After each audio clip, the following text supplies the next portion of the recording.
Assalamualaikum, salam sejahtera. Terima kasih kerana telah memilih channel ini.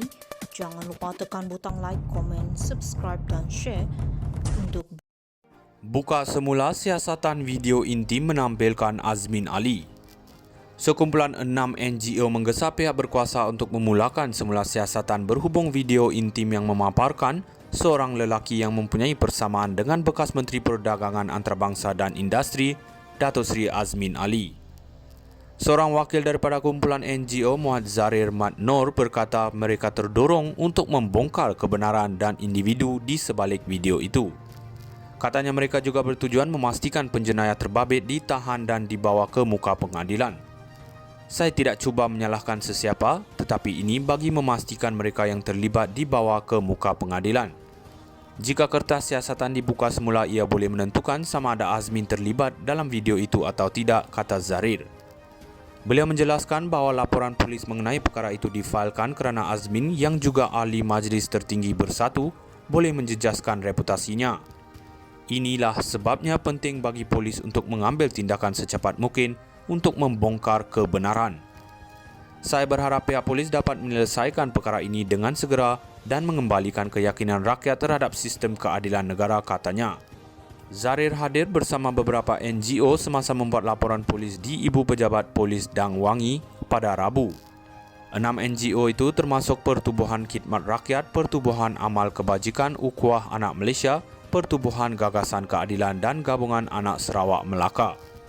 Pada 12 Jun 2019, bekas Ketua Pemuda PKR Santubong Haziq Aziz mengaku terlibat dalam video seks tular, menuduh Azmin sebagai individu lain dalam rakaman itu. Bagaimanapun, bekas ahli Parlimen Gombak itu menafikan dakwaan itu, menyifatkan ia sebagai plot jahat untuk memburukkan karier politiknya. Pada 2020, bekas Ketua Polis Negara Tan Sri Abdul Hamid Badur berkata siasatan terhadap video itu tidak dapat diteruskan kerana faktor teknikal.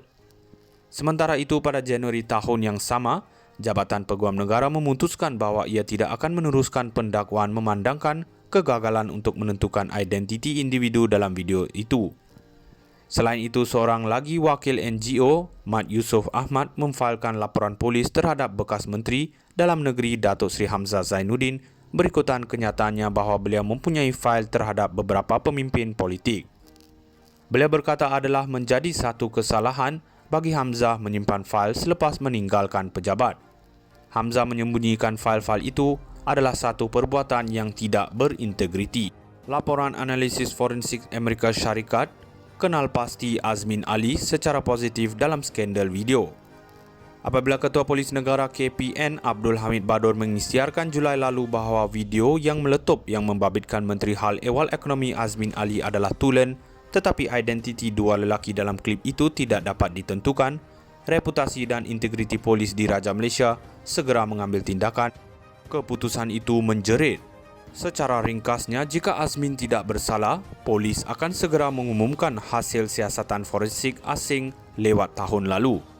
Hakikat bahawa mereka tidak mahu berbuat demikian dan memerlukan Jabatan Peguam Negara di sisi mereka membuat kenyataan bersama menunjukkan bahawa sama ada Azmin telah dikenal pasti secara positif atau cerita penutupan baru akan dikeluarkan untuk menghina perisikan rakyat sekali lagi.